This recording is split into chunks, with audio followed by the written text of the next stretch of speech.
دور جاہلیت میں عورت کے ساتھ انتہائی وحشیانہ اور ظالمانہ سلوک کیا جاتا تھا.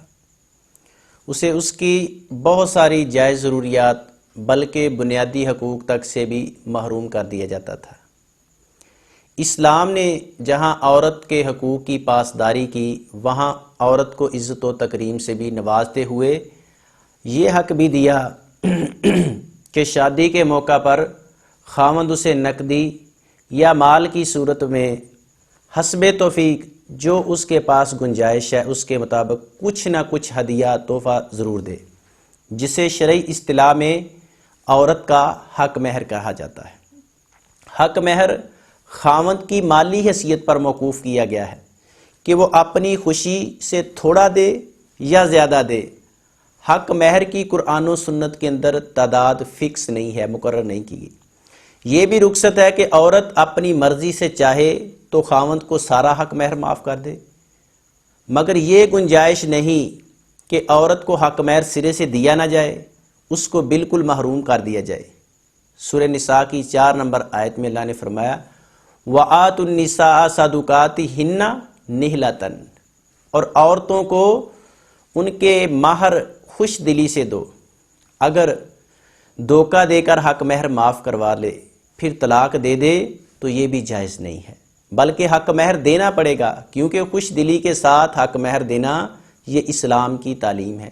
اسلام کا اس عورت کے لیے احسان ہے اور مرد کی یہ فریضہ ہے، ذمہ داری ہے. نکاح کے لیے حق مہر کا ہونا ضروری ہے. اللہ کے رسول صلی اللہ علیہ وسلم کی عام بیویوں کا حق مہر 500 درہم تھا، صحیح مسلم کی روایت ہے. اور رسول اللہ صلی اللہ علیہ وسلم کی بیویوں کا حق مہر 500 درہم تھا. موجودہ زمانے کے لحاظ سے اگر اس 500 درہم کا کیلکولیشن کی جائے، اس کی اماؤنٹ نکالی جائے تو یہ رقم بہت زیادہ بنتی ہے. جو لوگ شرعی حق مہر کا نعرہ لگاتے ہیں، کہتے ہیں کہ شرعی حق مہر ہونا چاہیے، ان کو اللہ کے رسول صلی اللہ علیہ وسلم کا یہ حق شرعی حق مہر کیوں نہیں نظر آتا؟ اللہ کے رسول صلی اللہ علیہ وسلم کا جب نکاح ام حبیبہ رضی اللہ عنہا سے ہوا تو جو نجاشی تھا حبشہ کا بادشاہ، ابو داؤد مسند احمد میں روایت ہے، تو اس نے اپنی طرف سے 4000 درہم حق مہر ادا کیا تھا.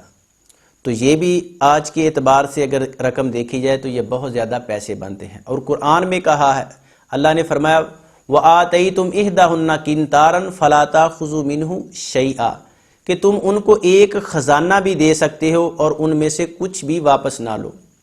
اب 2 4 یا 5 10 ہزار کو کوئی بھی خزانہ نہیں کہتا، خزانہ بہت بڑی اماؤنٹ کو کہا جاتا ہے. تو ایک خزانہ بھی دے سکتے ہیں، سونا ہے، چاندی ہے، نقدی مال کی صورت میں ہے.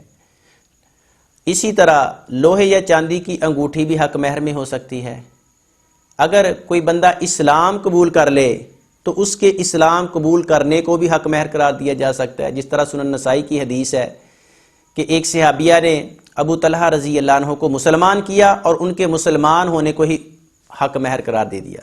اسی طرح اللہ کے رسول علیہ الصلوۃ والسلام نے بخاری میں روایت ہے سیدہ صفیہ رضی اللہ عنہا سے نکاح کیا، ان کو آزاد کیا اور ان کی آزادی کو ہی حق مہر قرار دے دیا گیا.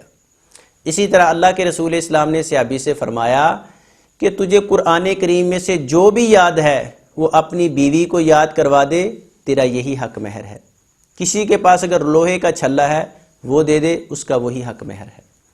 اللہ کے رسول اسلام نے فرمایا، مسند احمد میں حسن درجے کی روایت ہے کہ عورت کی برکت میں سے یہ بھی ہے کہ اس کی منگنی آسانی سے ہو اور اس کا حق مہر آسان ہو اور وہ عورت جلدی حاملہ ہونے والی ہو. اور ابو داود کے الفاظ ہیں کہ سب سے بہتر نکاح وہ ہے جو سب سے سستا ہو. بعض لوگوں نے 32.25 روپے کو شرعی حق مہر کا نام دیا ہے. منگنی کے موقع پر شادی، مہندی، ڈھول باجا، بہت زیادہ فضولیات کے اندر، شریعت کی مخالفت کے اندر پیسہ خرچ کرتے ہیں.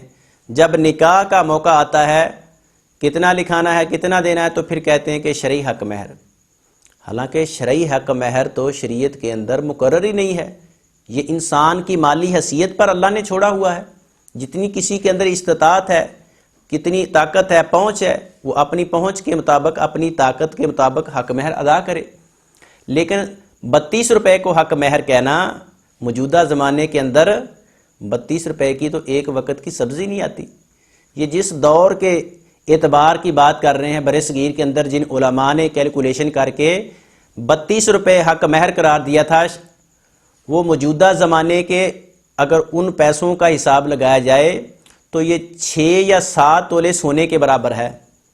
اس دور کے جو 32 روپے علماء نے مقرر کیے تھے، موجودہ زمانے میں وہ 6 یا 7 تولے اس قیمت کے 6-7 تولے سونا آتا ہے، لیکن اس کو کوئی بھی دینے کے لیے اور ماننے کے لیے تیار نہیں ہے۔